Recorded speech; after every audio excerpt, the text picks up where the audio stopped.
হযরতে হাসান বসরি রহমাতুল্লাহি আলাইহি। কে হাসান বসরি পীরের সিলসিলা টান দিলে যার নাম চলে আসে, একজন আধ্যাত্মিক রাহবার ছিলেন। এ হাসান বসরি গোলাম কিনে নিয়ে আসছেন বাজার থেকে গোলাম নিয়ে আসার পর তারে বলতেছে, ও গোলাম তোমার নাম বলো। কি কয়, তোমার নাম কি? গোলাম জবাব দেয়, গোলামের আবার নাম হয় নাকি? আপনি আমার মনিব, আপনি যে নামে আমাকে ডাইকা স্বাচ্ছন্দ্য বোধ করেন ওটাই আমার নাম। তাই তুমি কোন ধরনের পোশাক পরিধান করো? কেমন পোশাক তুমি পরিধান করো?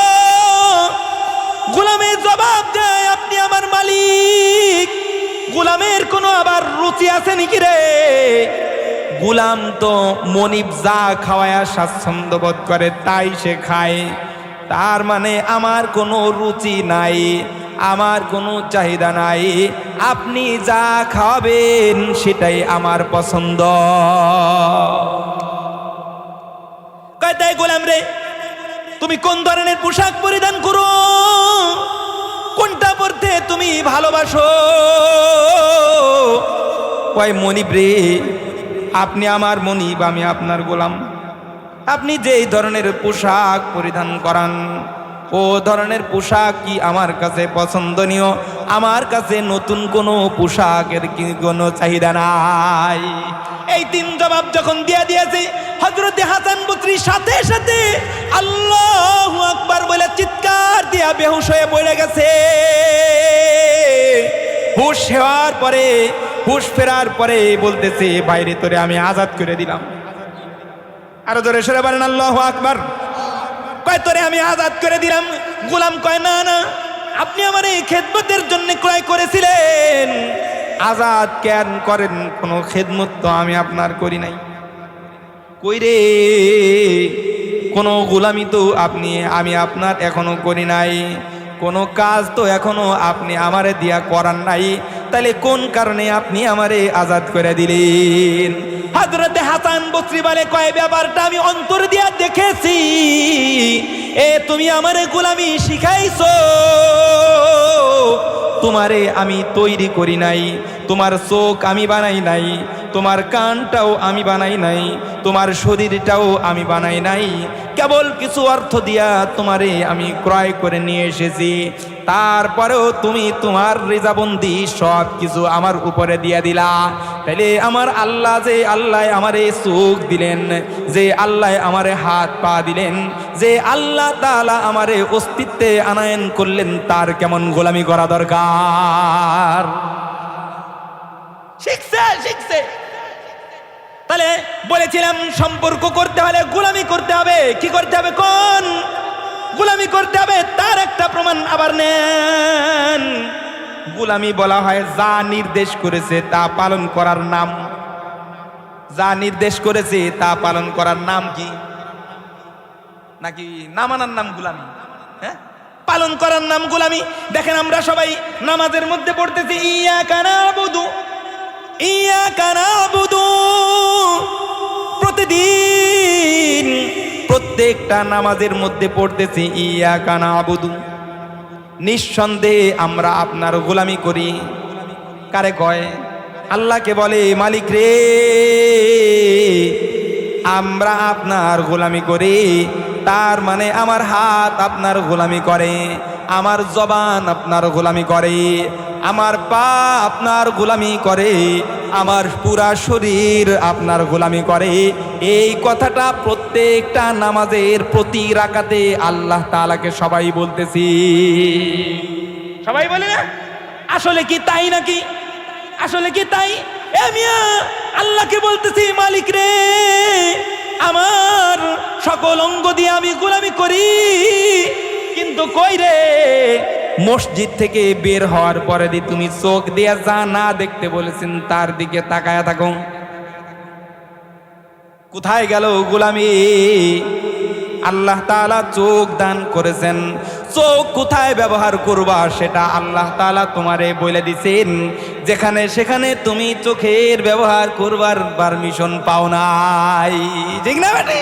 বাইরে আমার গোলামি যদি করো তাহলে দাম বেড়ে যাবে। এবার আসেন আয়াতের দিকে আসেন।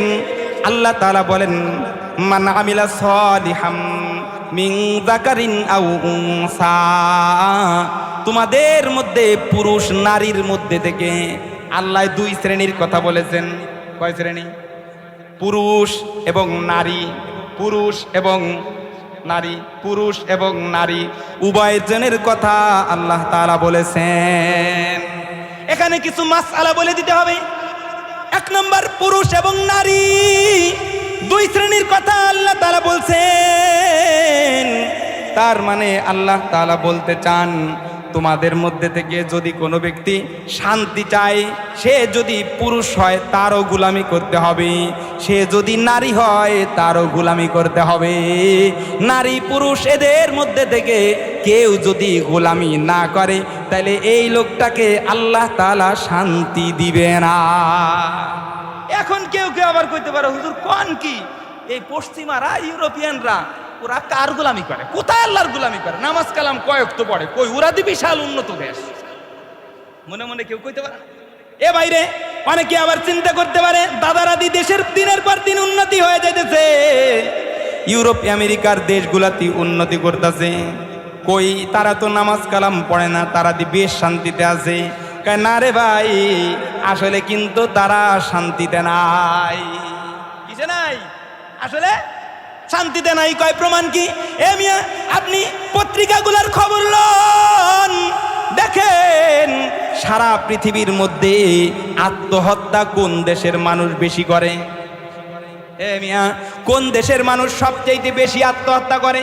আপনি একেবারে গুগলে সার্চ করে দেখেন, অমুসলিম যে উন্নত দেশগুলো আছে, যাদেরকে আমরা মনে করি তারা উন্নতির শীর্ষে আছে, ও দেশের লোকগুলাই কিন্তু আত্মহত্যা বেশি করে।